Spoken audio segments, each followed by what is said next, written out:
이 불안을 가져야 내가 열심히 하고 있구나 스스로 위로를 하는 거죠. 근데 누군가 제3자 입장에서 보면 아무것도 안 해요. 그냥 저도 제가 서류를 200개 떨어진 이유가 저는 취업준비생이라고 난 취업준비생이다 하고 스스로를 위로하고 그냥 안 했어요. 그냥 예를 들어 하나의 기업에 면접이 잡혔는데 이틀 뒤에 내가 정말 가고 싶은 기업의 면접이야. 근데 괜히 떨어질까봐 불안해. 그래서 또 다른 기업에 서류를 쓰고 있는 거죠.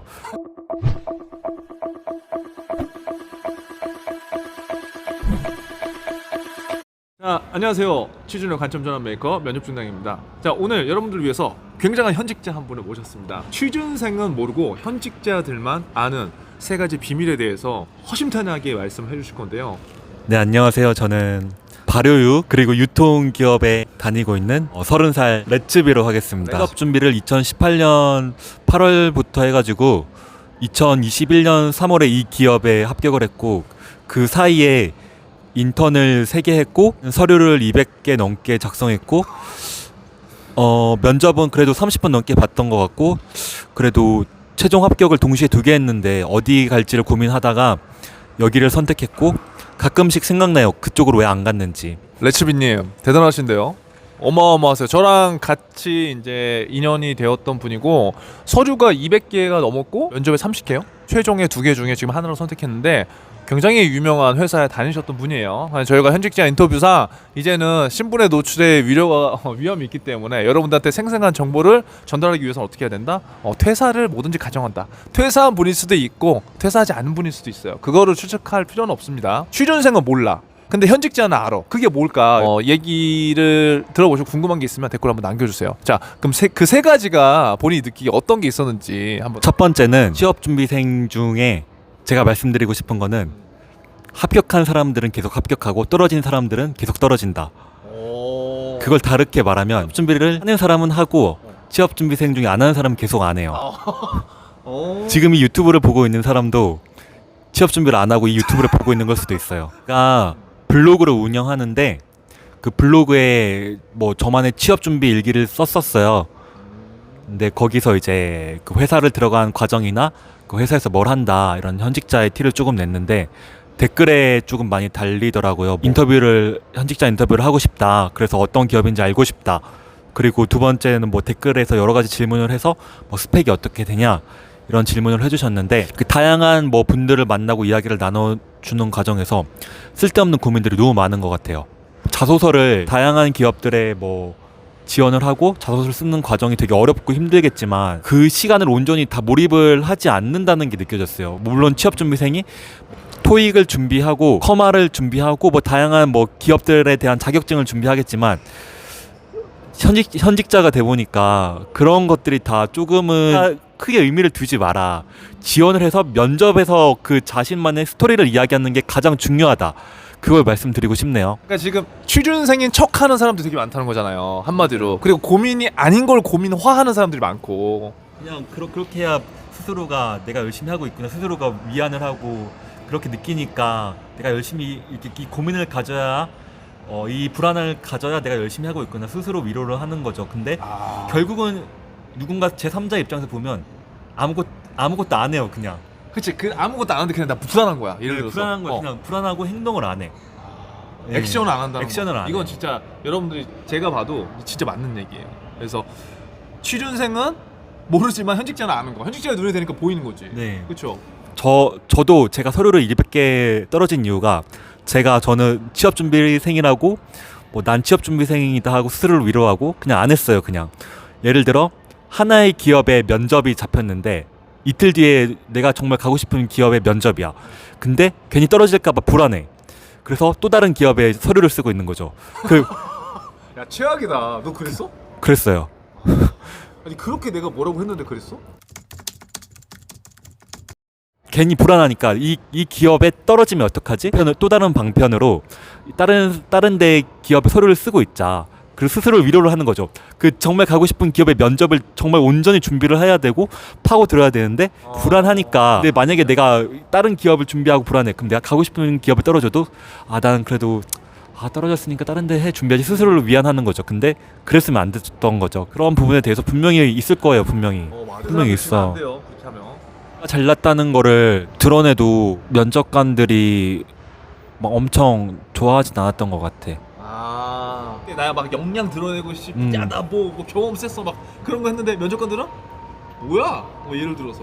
맞아요. 예를 들어 후배 중에 서울대가 있고 뭐 토익 만점이 있고 그런 고스펙의 사람들이 들어오잖아요. 이제 일을 같이 하다 보면 뭔가 그런 점점 일 잘하는 후배다. 그냥 일이 좀 실수할 수 있는 후배다. 그렇게 그런 이미지로밖에 부각이 안 돼요.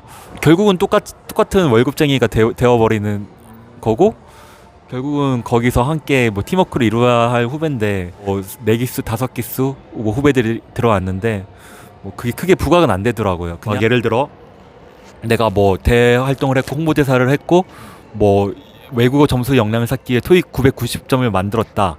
물론 성실하구나 뭐 그렇게 생각할 수 있는데 스토리텔링이 중요하고 그 면접관과의 그러니까 순간의 대화가 중요하고 제 동기 중에 한 명이 회사에 바라는 거를 이제 사장님 앞에서 사장님 뭐 임원단 최종 면접에서 이제 공통 질문으로 회사에 바라는 점이 있냐 뭐 그런 걸 물어봐요. 이제 한 네 명은 회사에 바라는 점이 뭐 온라인물이 어떻게 되고 뭐 현장에서는 뭐 어떻게 되고 그런 부분을 내가 조사했다. 그래서 내가 뭐 어떻게 해서 뭐 이렇게 이런 걸 더 바란다. 그렇게 얘기하는데 그 합격한 그 동기 형 중 한 명은 그냥 물론 그런 부분은 다 인정하고 다른 사람들 말하겠지만 그냥 사장님이랑 밥 한 끼 하고 싶다. 그냥 소소하고 좀 담백한 이야기를 해주더라고요. 근데 그런 부분에 대해서 너무너무 그냥 오히려 임원진 저희 그 아저씨 나이들의 아저씨들은 그런 분들은 오히려 그걸 더 좋아했다는 그런 이야기를 해주셨어요. 네네.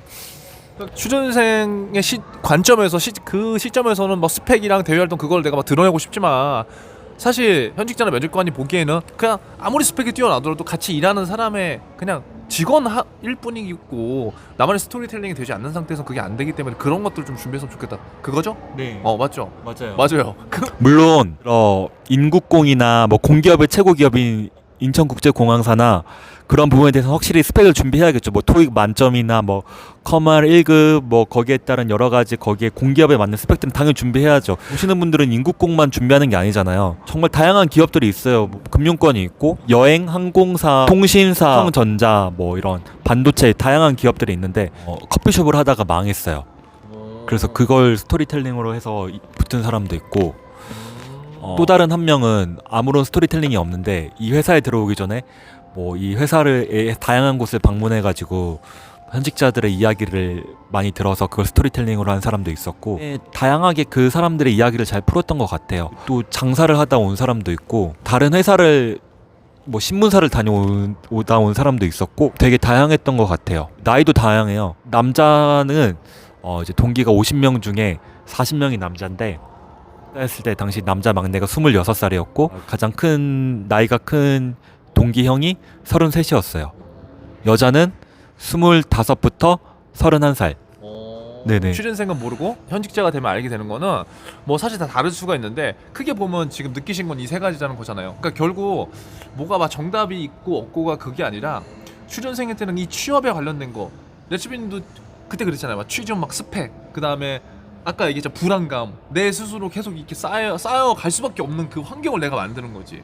그러니까 그런 것들은 사실 여러분들이 합격이라는 단어 이거 하나만 받으면 사실 그거 다 해소되죠. 아니요. 안 돼요? 그럼 어떻게 해야 돼? 결국 취업을 하든 안 하든 고민은 항상 있는 것 같아. 취업 준비를 성공하면 이제 끝이다. 이제 인생에 꽃이 핀다 라고 생각할 수 있는데 전혀 그게 아닌 것 같아요. 직장인이 돼서도 끊임없이 더욱더 큰 고민을 하게 되는 것 같아요.